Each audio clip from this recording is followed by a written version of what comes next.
Hello everyone, my name is Kelly Johnson and I'm a Provider Development Officer at NCFE. My background is vocational education and I have 15 years of experience of working in the FE sector in various roles including a teacher, a curriculum leader and a curriculum operations manager. I specialise mainly in the subjects of sport, health and fitness, and I have educated young people from level 1 to foundation degree, including A-levels. My role currently is to support centres through the planning, onboarding and CPD processes for the NCFE and cash qualifications, but in particular the VCERT qualifications with a focus on promoting and advancing learning.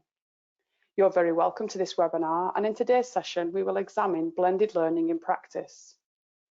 We're very excited today to have Johnny Ovenden from iAchieve. Jonathan began working in the education sector in 1998 at Newcastle College. In 2002, he joined with his colleagues to create Vision to Learn, a brand new e-learning service aimed at promoting achievement within schools and colleges. In 2016, a new chapter started with the formation of iAchieve, an organisation dedicated to taking the best vocational qualifications and creating high-quality learning programmes that make them simple for schools to adopt and exciting and engaging for students to study. We're also very excited to be joined by Maureen DeLonghi, who is a member of the senior leadership team at Heartland School. Maureen has been a senior leader in a number of schools, originally as a modern languages teacher. Maureen began leading on vocational qualifications in 2011 and has trained many teachers and senior leaders on the best ways to implement these into the curriculum. Maureen uses blended learning approaches to deliver the VCERT Technical Award in Health and Fitness. Okay, so the plan for this webinar today is to explore the benefits of blended learning and the practicalities of implementing an approach which best suits your school. Using real-life examples, iAchieve will highlight strategies and best practices to bring your blended learning strategy to life. The webinar will also cover key points for planning, implementation, and ultimately successful outcomes. It will also include a number of approaches which suit various settings such as counteracting disruption, inclusion, and students with access issues, and will provide practical teaching techniques. And lastly, there will be an opportunity to ask any questions that you may have. Okay, so as an introduction then to this webinar, what we are seeing is that the statistics are all pointing at a continued disruption this year. So I think it's such an important session for us to be hosting alongside iAchieve, and we're also so glad that we've got a school joining us as a case study. It will be another exceptionally difficult year ahead, especially for those teaching vocational subjects, and hands-on skills are difficult to teach when we have learners isolating, learning from home, so we feel it was so important to have this session today. We've seen almost every school needing to adapt their teaching practices in the past year and a half due to the COVID-19 pandemic. Online learning was a major strategy in keeping teaching going during closures, with teachers learning to adapt to using Zoom, Teams and Google Classrooms to name but a few. Now we're supposed to be back to normal, but are we really? Will classroom learning ever really be normal again? And what could the new normal look like? The Office of National Statistics figures show that in early October, 1 in 12 secondary age pupils tested positive for COVID per week, so there's little sign of this disruption easing anytime soon.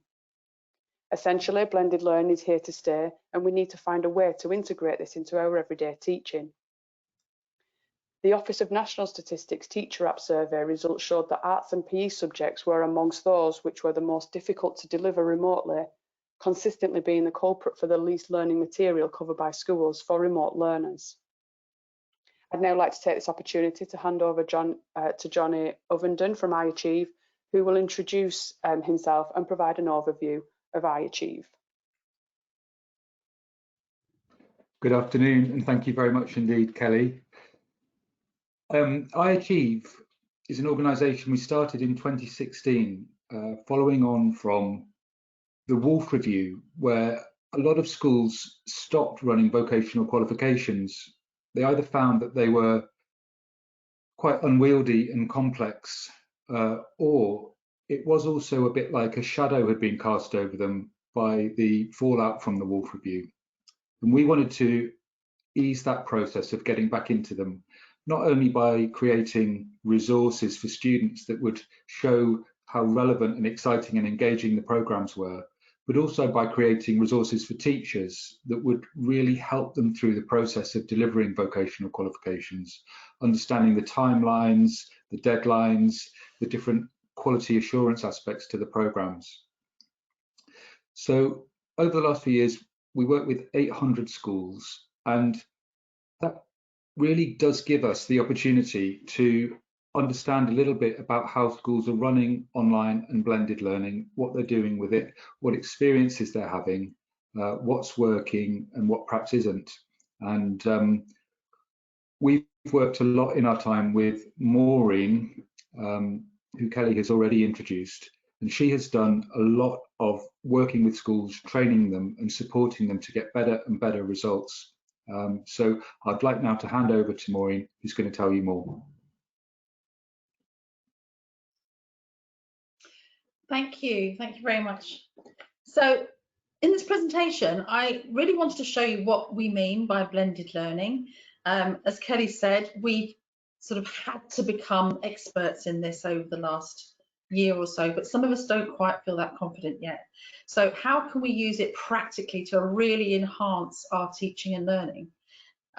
Blended learning, it's an approach to teaching that basically combines in-classroom teaching blended with online instruction. So it's slightly different from online learning that we've been used to in the past. Ideally, it should enable the teacher to combine traditional face-to-face classroom teaching, but with high-tech e-learning through a range of different platforms so that all of our learners are supported in the best possible way. And when it works well, it combines really excellent online educational materials with interaction, either in person or online. It requires the presence of both the teacher and the pupil. So it's not something that can be done away completely from the teacher. The teacher is still the main facilitator and controls the varying levels of the resources and the way that they are used. Thank you. So in what ways can blended learning and blended teaching be advantageous? Well, as I've said here, I think the absolute key is having a really good set of online materials. Now, today I'm focusing mainly using the iAchieve learning platform. There are others. And using blended learning enables us to use a real mixture of styles to input the data from those materials in order to cover the specifications. And by using a blended methodology, students will have good access to both the materials from the learning platforms and from other platforms that we choose to integrate into our planning. So a blended approach really provides us with absolute flexibility. It means that we can present in a flexible way and allow all sorts of different ways of accessing those materials for all different types of learners. I just wanted to take a second just to talk about the sort of key difference really between what we've originally thought of as online learning and what we now perceive as blended learning. So online learning is something that people have actually been quite used to using for quite a long time, but it actually does differ from what we now perceive as a blended learning approach. Online learning was where the students work directly from the learning platform, often on their own, and they're essentially using the resources, submitting their work and their assessments all online. They're working through online materials independently at their own pace. Now, this is something that we've been familiar with for quite a long time. For example, something like the Open University uses that sort of approach. Blended learning, on the other hand, is more of a face-to-face methodology. It combines the online teaching, whereby it's still the teacher who is in control of what the student is learning, and the technology aspects just complement the teaching that's already going on in the classroom, so that the online materials are used to support teaching and vice versa. So an example of something where blended learning can be used really favourably could be something like a flipped online activity where before a face-to-face class, a student's given the reading materials to read and update and perhaps do some online quizzing just to help them to memorise. And then that pre-learning provides a springboard for them to go into a face-to-face lesson to start a brand new topic with the teacher. So the two different aspects are completely complementary of each other.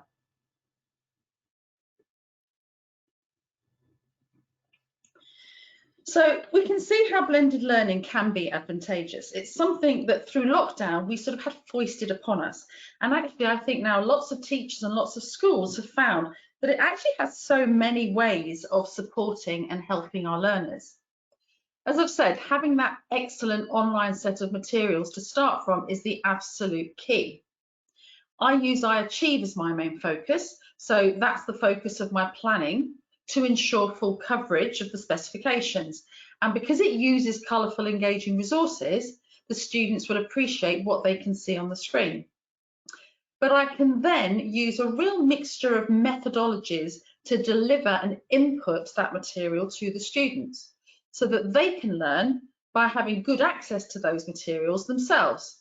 But I, as their teacher, have complete flexibility and of presentation so that I can then ensure that the learners have access to those materials at the right pace. I can ensure that they are then learning from those materials, not just simply being given an opportunity to read through them. So how I introduce the materials, obviously we all have different methods, but I would initially use them as my main teaching resource, just as I would a PowerPoint. If I've made a PowerPoint in class, it's just that this time I haven't had to make it myself. And I would use that in the classroom, face to face, to introduce in the traditional sense. Now, if students are not able to be in the classroom to witness that, for example, if they're isolating or if they're unwell, or for behavioural reasons, or all sorts of other reasons why students aren't able to attend lessons, cameras can be set up and then the lesson that I am delivering directly to the class can be streamed directly to them in another venue so that they're working from home but still able to follow the lesson. The resources then can be used to introduce brainstorming or to start discussions or to initiate whole class interactive teaching activities. And that can then be supported by small group work, pupil paired talk, cold calling, and so on. Now, of course, there'll be some pupils that aren't in the classroom, so they won't be able to join this in person. But if a student's doing this from home, they can still participate in that discussion, but we'd have to find ways of making that possible for them interactively. So it could be through the chat function, or it could be perhaps using Zoom so that their face is able to be visible. After an introductory presentation of the new learning, I can then set class tasks away from the front of the classroom. So students could go away to their own workstations to revisit the resources that I've already introduced, or perhaps do that at home so that they can take more responsibility for their own learning. But I've directed the learning that they're going to do. But it also then, using a blended technology, means that I can then have the opportunity to set online tasks that require the students to work through the materials at their own pace, but then provide some sort of response at the end. And that's really important, so that some sort of mini test or mini quiz, I like to use Google quizzes or quizzes from a free online platform such as Blookit, because that way they're self-marking, which saves me a lot of time, but also really enables me to check for understanding. So I can really see, as the students are working through the materials, that they're not just reading through them, that they are actually taking in the information that they're learning. And also the home learning that I can set can be a continuation of that, and I can use those online resources to back up what I did in the class. Students, of course, can also download the work as on paper, so that if they prefer to work that way, that's another possibility. So the online aspect of the course was providing the materials which they then could download and work on paper. Okay, next slide, please. So just summarising here with these pictures, you can see some of the ways that good online resources can be used to really support a blended learning methodology. Starting from in the classroom with the teacher presenting the resources, the camera being set up so that whatever the students in the classroom see can also then be sent home so that students elsewhere can see. Or moreover, the teacher can share their screen over Zoom or Teams or whatever the school uses, and what the teacher shows to the class can then be shared directly with students at home. And the teacher's also able to question and interact with them. If the students are able to log into their own platform, they can then access those resources, but the teacher can then get feedback on those resources, and that's the key, so that the individuals are still working within a whole class setting. And of course, the students can download the materials that the teacher has set them, either to work at home or for revision purposes at a later stage, and they can use these to complete their tasks or revision for an assessment. And in terms of the NCFE courses, this is really useful when it comes to doing the synoptic projects, because they can then download and keep some of the information that they've been learning with their teacher through the platform. And this can be stored on Google Classroom or via email or whatever your school uses. So I just wanted to show you quickly how I personally use these resources. I've just chosen an example of a section of teaching from the iAchieve resources. And firstly, I would use this particular activity. They all start with this Think First activity, and it's a way of enabling the students to look back through their learning and talk about what they think they know already about a subject. Now, this can be done using flipped learning activities, as I spoke about before, or it can just be using the child's own prior knowledge. And I would use the resources in the classroom to just have a real brainstorm, to just allow students to give me their ideas, and I would write them onto the screen, which that would then be shared with them.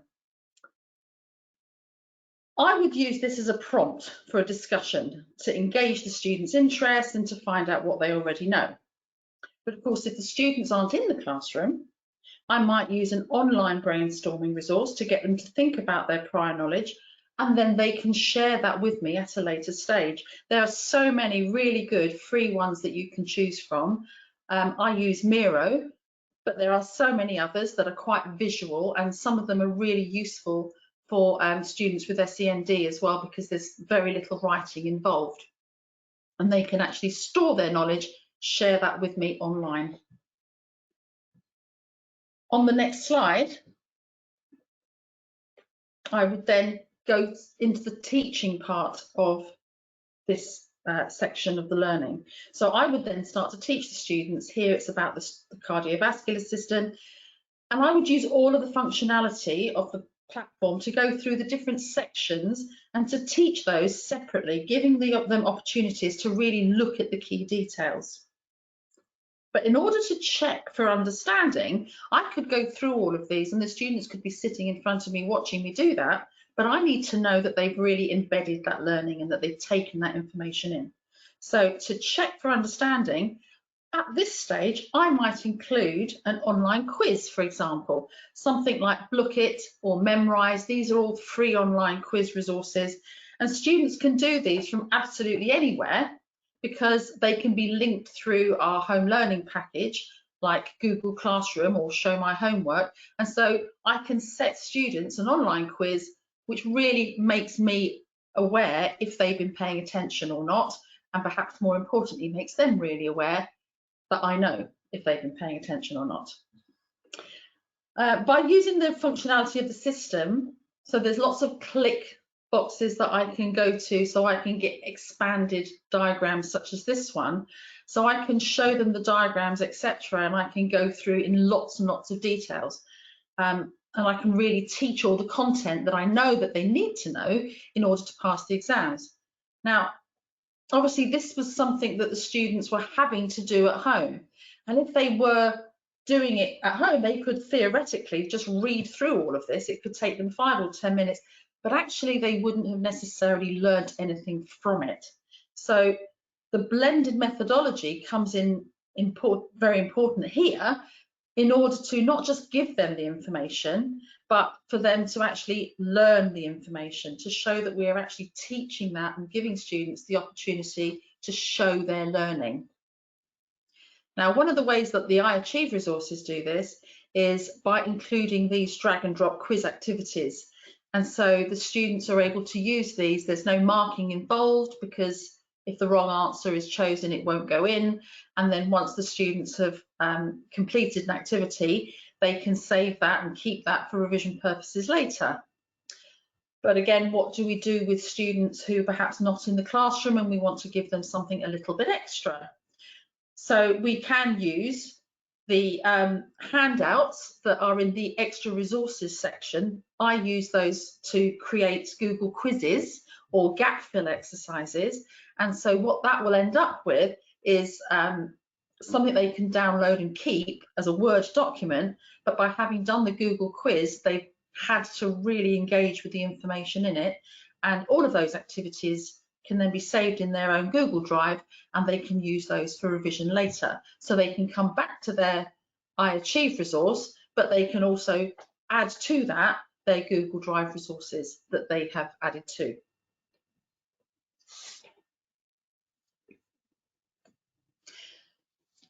So what I've tried to do here is to summarize in sort of 10 easy steps what I think are the key points really for teaching through a blended methodology. And the first one is that we have to redefine our role in the classroom. The teacher within a blended learning classroom performs a really critical role, because they are the ones who are encouraging deeper learning. It's possible for students to drift. They can read the resources, they can play the online games, have all sorts of fun without actually developing their understanding. So the teacher's role has completely evolved here, because they have to, within a blended learning environment, really control the learning. The teacher needs to become the instructor, the facilitator, the assessor, and more than that, so that they can ensure that the students are not just doing, but also learning. So their role has become even more crucial. Secondly, I've put plan the curriculum. Planning for me and writing down what the next 2 weeks and perhaps half term will cover. I need to have that written down so that I can use that to really guide my planning. Blended learning has got so many variables. The students might be in the classroom, some of them might be at home, some of them are self-isolating. We might, who knows, find ourselves in a position of bubble closures. So we might have whole classes no longer in the classroom. And there may be some students who don't just attend lessons for any lessons, for all sorts of other reasons. So being able to plan is more important than ever, because we need to be able to time our curriculum to make sure that every student, no matter where they are and where we are, gets the same curriculum. Thirdly, I would say determining learning objectives is the most important thing with our planning. It's really important to be clear what we expect the students to learn from each lesson, not just see from each lesson, so that we can measure what's happening in the classroom and student performance in real time at the end of a learning sequence, because that ability to be able to measure how much they've learned is what's going to enable us to plan the next bit. Fourthly, choosing the right technology tools. So many companies who'd heard of Zoom a few years ago, I certainly hadn't, so many companies have suddenly started creating so many new tools and platforms, many of them that are free, but we have to be able to juggle them all together and be able to use them in a useful way. And we can do that to really enhance our blended learning.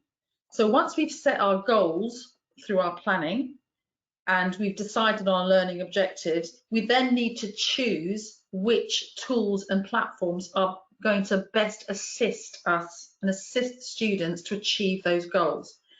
It's the goals that should dictate the technology choice, not the other way around.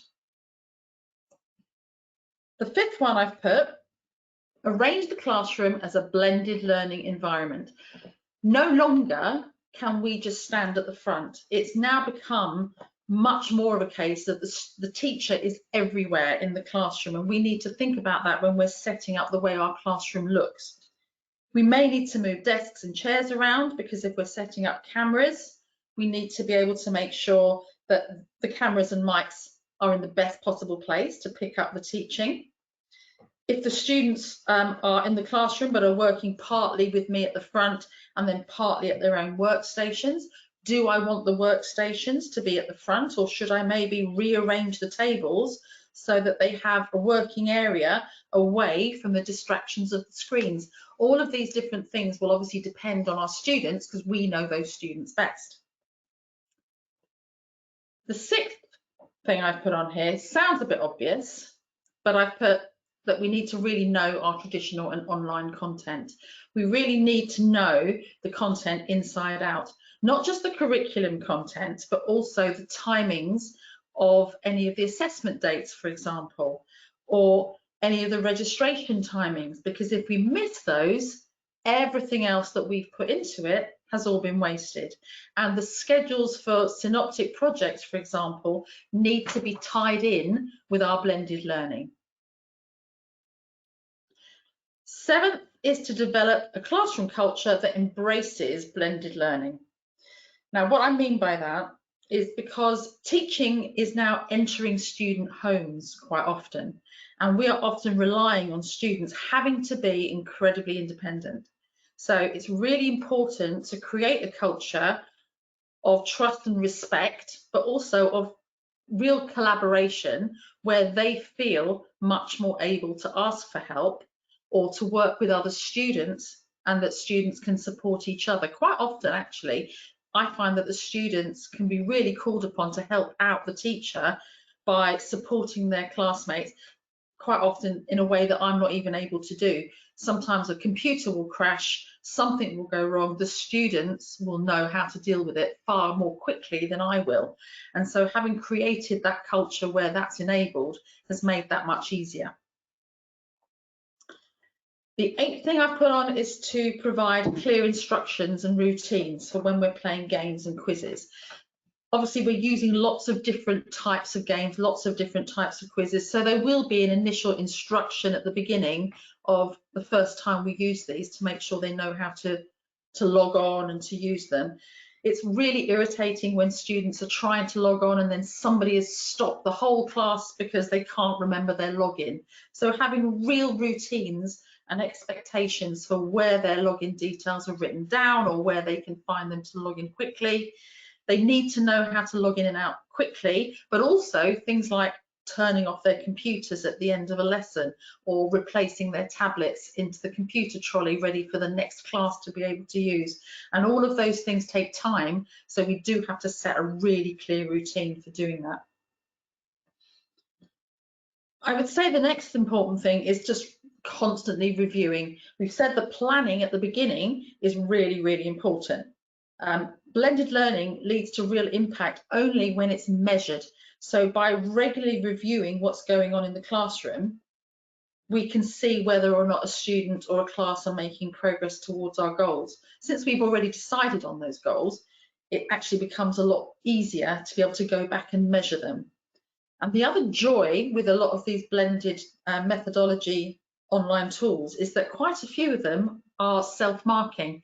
So even though it takes a little bit longer perhaps to set up the quizzes in the first instance, it can be really time-saving when keeping records of student progress after they've done the work.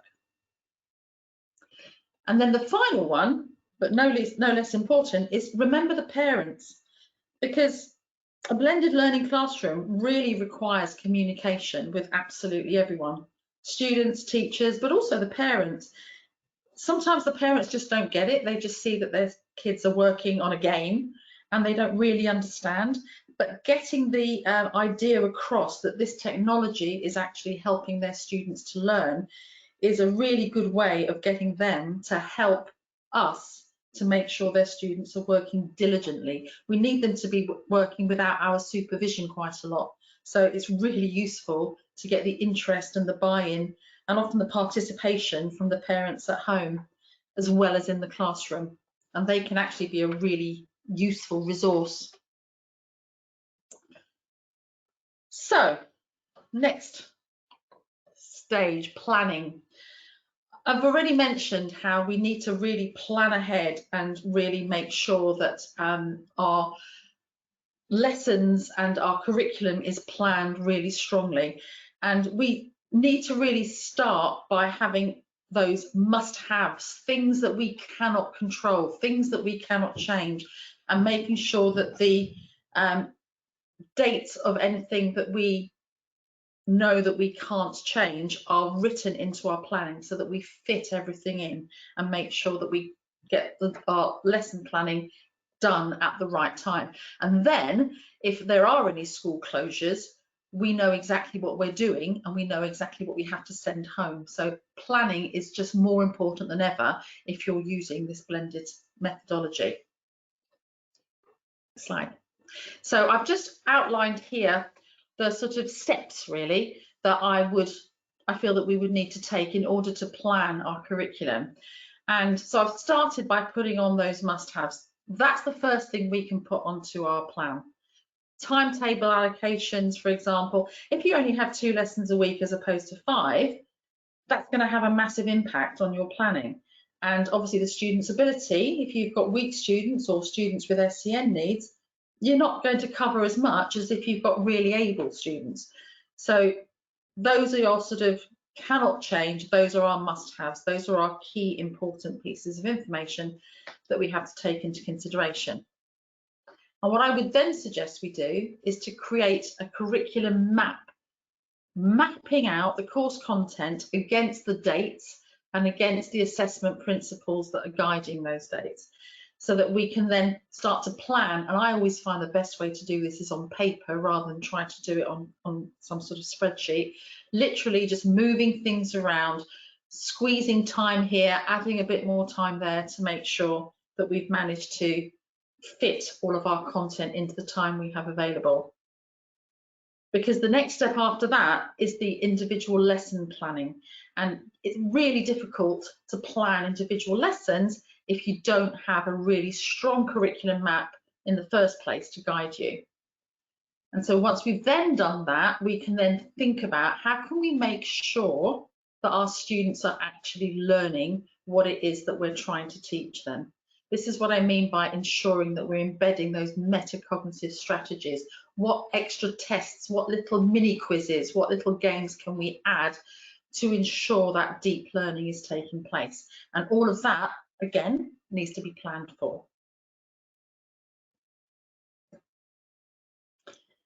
It actually removes a lot of the stress levels that we have if we really plan ahead, because then we know what materials we need to download or what resources we need to put into Google Classroom, or if we need to book the computer trolley, all of those little minutiae that make everyday teaching quite stressful. So if we've got a map that we can work from, it sort of takes away some of that stress.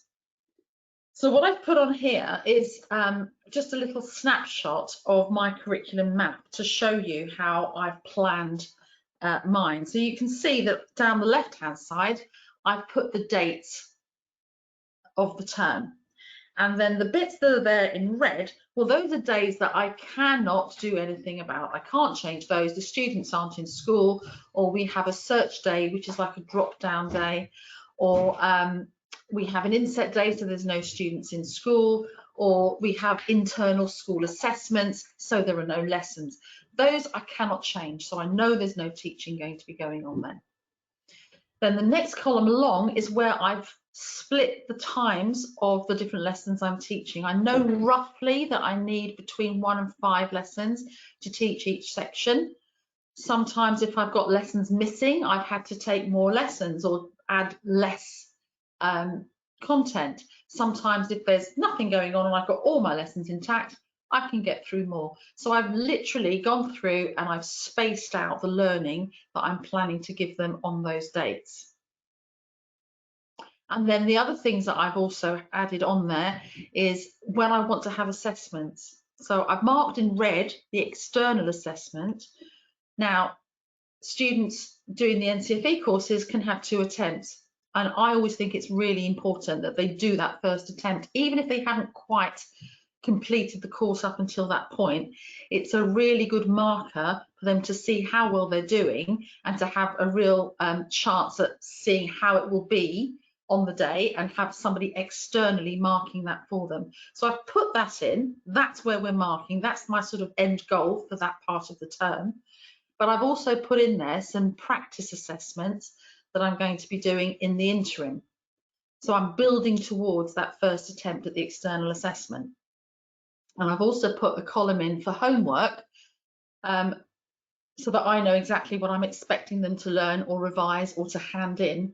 The bits that are in pink are things where I know there's something they had to physically hand in, and the rest of it could just be reviewing sessions, and I'm telling them exactly which sessions, which bits of those sessions that I want them to cover. So this is obviously only a snapshot. This just takes a few weeks, but I've done this for the whole year, and I've mapped out week by week, half term by half term, term by term, exactly what I'm planning to teach. And then once I've got that, I get to the next phase, which is the day-to-day lesson planning, which is on the next slide. Yeah, so this is how I'm implementing this blended curriculum. So I'm taking the key concepts and themes, the sort of building blocks of the subject. I've already outlined them, and I'm now looking at how I'm going to embed these into the lessons.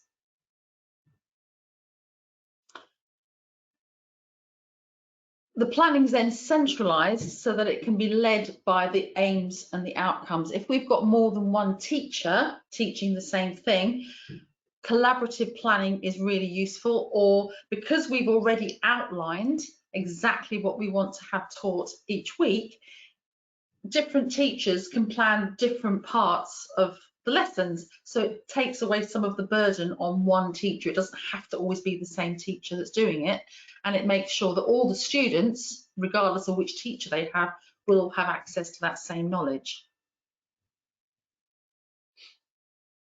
And then I find it quite important and quite useful to write really detailed, explicit plans, because regardless of what the current conditions are, maybe at the moment all the students are in class, but they might not always be like that. And by having it really clearly written down on a lesson by lesson basis, I can then make sure that those in class have exactly the same as those out of class. So this is an example of one of my lesson plans. So I've got quite clear timings on the sides that I like to stick to. And then you'll see there's two columns. I've got one column for what the children are doing in the lesson with me. So that's the in-class learner activity. But then I've got the online learner activity, and that's for what if they're not in school? What if they've been sent home? What if there's a reason why they cannot be in the classroom? So they're all doing the same, but they're doing it in a slightly different way. Our school insists on a silent do now, so I give them that to do even if they're at home. And you can see that the one that I'm doing in class is a silent labelling sheet. So I've sent that to the students using Google Classroom, and they will do exactly the same thing. They can download that, they can do that at home. Then I'm working through the different sessions from the iAchieve platform. So I'm introducing that brainstorm, but if they're working at home, I can be giving them something either through Zoom, or I can give them a handout that they can download, and they can do exactly the same thing. Then I'm going on to the next session. So what makes up the cardiovascular system? This is what I'm teaching in class, but if they're doing it at home, they're going to have to interact through the chat facility. And then after that, once they've started that first process of me teaching the information in class, the students are then going to go off and log into their own workstations and start working through activities. And I've outlined there on my plan what those activities are going to be. And the idea in class is that we'll come back a bit later with green pen and check their answers. And obviously they can't do that if they're working from home.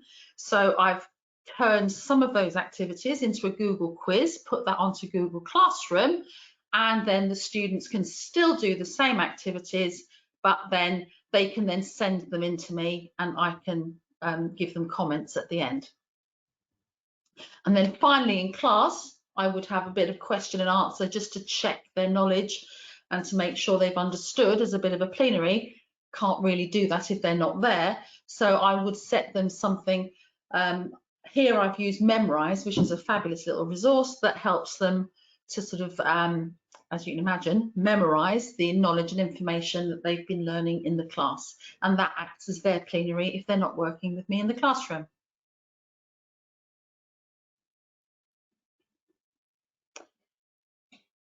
So I've just put on here, just to finish, some of the online materials that I have found incredibly useful. As I've said, I use the iAchieve as my main resource, and then I back it up with some of these. And the good thing about these is that they are all free. So you can see there, for example, Memrise that I just mentioned. Memrise is just like a little mini quizzing resource. They get their own login and they can go in, and you can then go in and check how many minutes they've spent doing it, how many words they've learned. It's all multiple choice. And the joy about things like that is once you've created a task, you can then reuse that over and over again. But also you can do a search for other people's tasks that they've created, and you can pinch somebody else's, and it's just completely collaborative. So lots of the stuff that I use on there is not actually stuff that I've spent any time making. It's somebody else's that I've just used.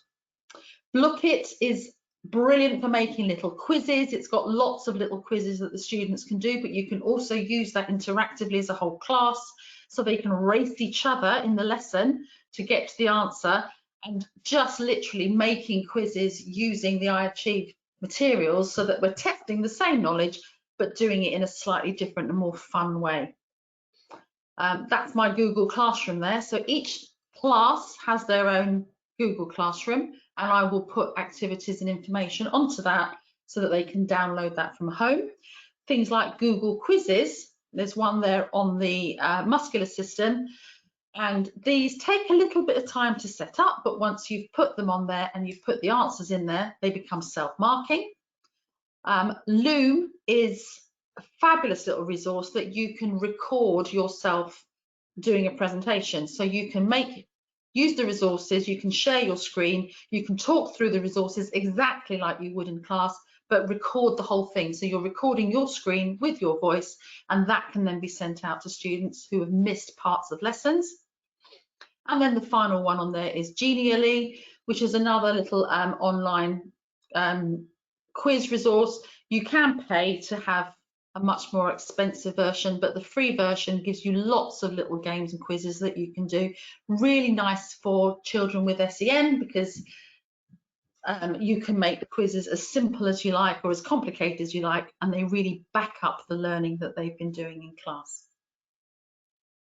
So hopefully I've just given you a few ideas of the way I teach some of these resources, but how I use lots of other resources to back up the teaching that I've done in class and to try and create a really blended curriculum. And I hope that's been helpful. Well, thank you very much indeed, Maureen, for sharing your experience of how to do blended learning. I think that's been extremely useful. In our experience, quite often, particularly with vocational qualifications, they might be planned, but very often handed on to somebody to deliver, perhaps in an alternative provision setting where, you know, some understanding of, right, what do I do with all these lovely materials? How do I use them in practice? What's my role as a teacher? How do I plan all this? How do I make sure I've got knowledge of all of the dates and deadlines and timelines of the awarding organisation? How do I pull it all together? And I think your explanation has been absolutely fantastic. Thank you. And what I would say is, if anybody would like to explore that in more detail or have further questions for Maureen, please do get in touch with us. We can help with that. We'd love to talk to you about it, and we're very happy to share anything that we have. I think the email address is coming on screen, but it's info@iachieve.org.uk. And we'll just take all your questions and help you in the best way we can. Thank you, Johnny, and thank you, Maureen. That was really, really informative. So at this point, I would just like to add then that if there are any further questions, like Johnny said, you can contact iAchieve, but also myself, if you have any questions from this webinar. So lastly, just to like to say thank you for your time today, and I hope you did find the webinar useful. Also, a huge thank you to both Jonathan Ovenden and Alice French from iAchieve, who have helped support and deliver this webinar today. And of course, the star of the show, thank you to Maureen DeLonghi, who has also helped support and deliver this webinar, as well as bringing it all to life for you. And we now really do hope that you can put blended learning into your own everyday teaching practices so it positively impacts your learners and their outcomes. Finally, if you do have any questions, then please do get in touch with me directly, by all means, using my email, which is kellyjohnson@ncfe.org.uk. If I'm unavailable, our general email is provider.development@ncfe.org.uk. And do visit ncfe.org.uk/vcerts for more information on all our vCert technical awards. At this point, if you don't have any further questions, please do feel free to leave the webinar, and I'd appreciate it if you could complete the short evaluation that will pop up at the end to help us improve our service and the support we provide. Thanks again, everyone, and on behalf of everyone here at NCFE and iAchieve, we wish you a safe and successful year.